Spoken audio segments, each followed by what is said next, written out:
Good morning, students. I hope all of you understood up to question number 11 from the exercise 6.5 chapter application of derivatives. So here some more questions are remain. So today we have to discuss the question number 12, which one is very important question.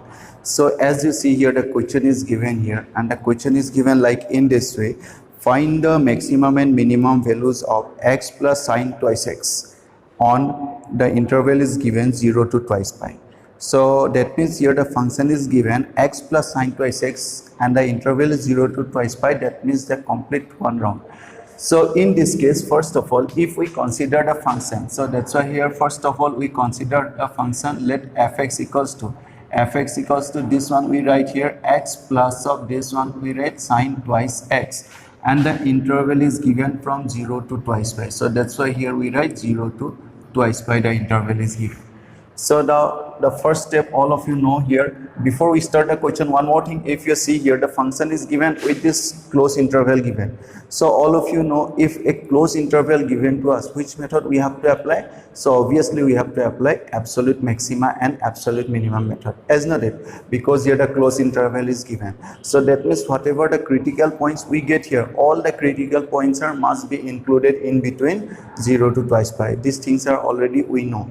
So now here first step, what you have to do, we have to differentiate this function, and the function is here fx equal to x plus sine twice x. So that's why here if you differentiate this one, therefore f dash of x, so f dash of x equal to ddx of x, here we write ddx of x is 1 plus ddx of sine twice x means we write here 2 cos twice x, is not it? So this one is the function f dash of x equal to, we get this one. And now after that, the next step is all of you know. Now what you have to consider, we have to consider this f dash of x. So that's why f dash of x equals to 0 we have to consider. Is it clear? And now in place of this f dash of x, whatever we differentiate the result we have to put here, is not it? So that's why if we put this one here, what you have to write, this one you have to write 1 plus of this one is 2 cos twice x equals to 0. We have to put this value. So if we put this one here, 1 plus of 2 cos twice x, if we put here, then after that what you have to do, we have to shift this one, and if we shift this one, we write here 2 cos twice x equals to minus of 1, or this implies here we get this one is cos twice x equals to minus of 1 by 2.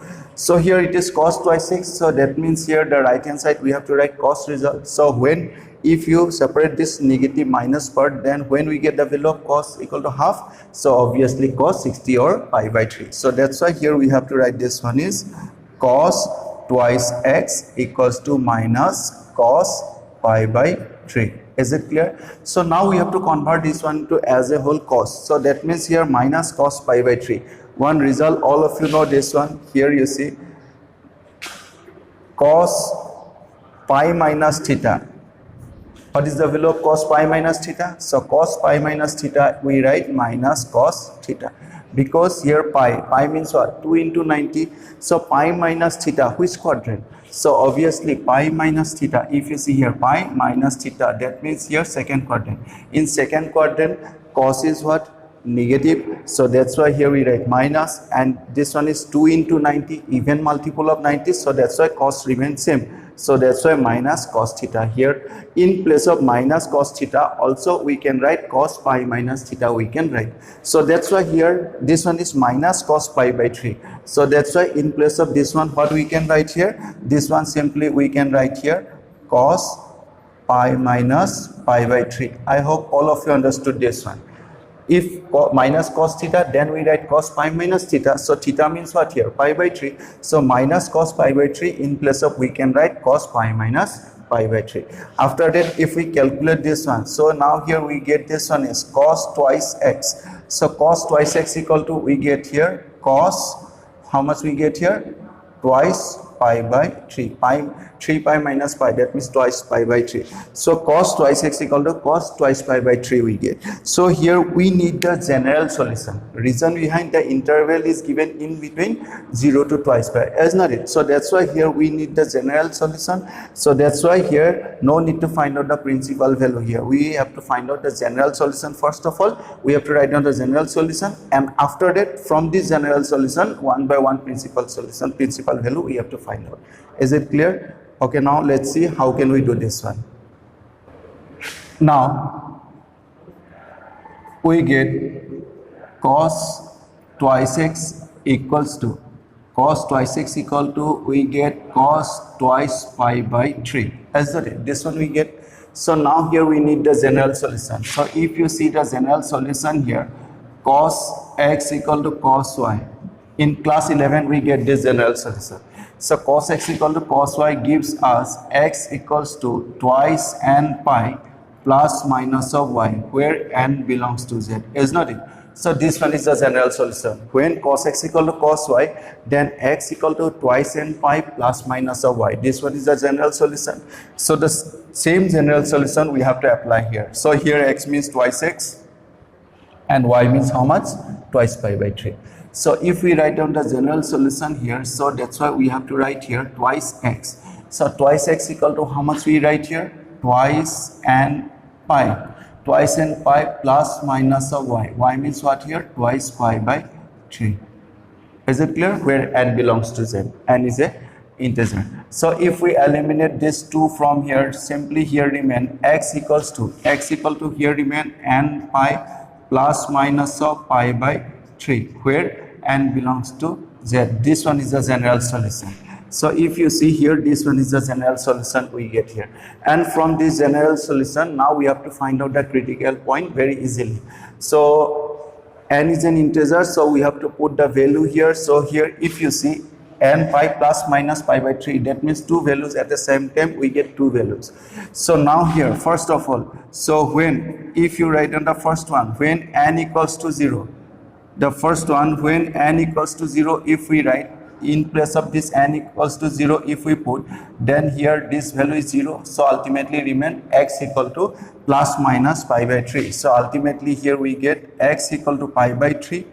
And the second result we get here, x equals to minus pi by 3. As not it?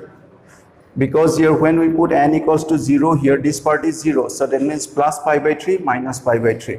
So in this case you see the interval is in between 0 to twice pi. All of you know this one. The interval is in between 0 to twice pi. That means the negative one is not possible. So that means this one is possible. So here x equal to pi by 3 is acceptable here. Isn't it? So second one. So second, after that 0, when n equals to, if we put 1. So when we put n equals to 1, now let's see here. So x equals to, if we put n equals to 1, then we get here pi plus pi by 3. And the second case, here we get x equals to pi minus pi by 3. This one we get. Positive and negative one. So in this case, if we calculate this one, 3 pi plus pi, 4 pi. So that means we get here 4 pi by 3. So obviously 4 pi by 3 is in between 0 to twice pi. 4 times of 60. That means 240 here. Is it possible? So that means this critical point is also possible. So now in this case, if we calculate, then pi, 3 pi minus pi, that means twice pi by 3. So obviously this one is possible. So you see here how many critical points till now we get 3 critical points. Now after that, next one is you have to put, when x n equals to 2. So when n equals to 2, if you put here, now n equals to 2, when we put x equals to, so in place of this one, if we put 2, twice pi plus minus pi by 3. So that means here we get this one is twice pi plus of pi by 3, and in this case we get x equal to twice pi minus pi by 3. So now in this case, if you see, if you calculate this one, 3 to the 6 plus 1, 7. So that means this one we get here 7 pi by 3. So 7 pi by 3 is not possible here, is not it? So in this case, this 7 pi by 3 is not possible because more than 360, is not it? So in this case, what you have to write? So if we write here 3 to the 6 minus 1, 5. So that means 5 pi by 3, that means 300. So 5 pi by 3 is possible. 5 pi by 3 is possible. So now in this case, how many critical points are we get here? Pi by 3, 2 pi by 3, 4 pi by 3 and 5 pi by 3. That means here 4 critical points are we get from this general solution, isn't it?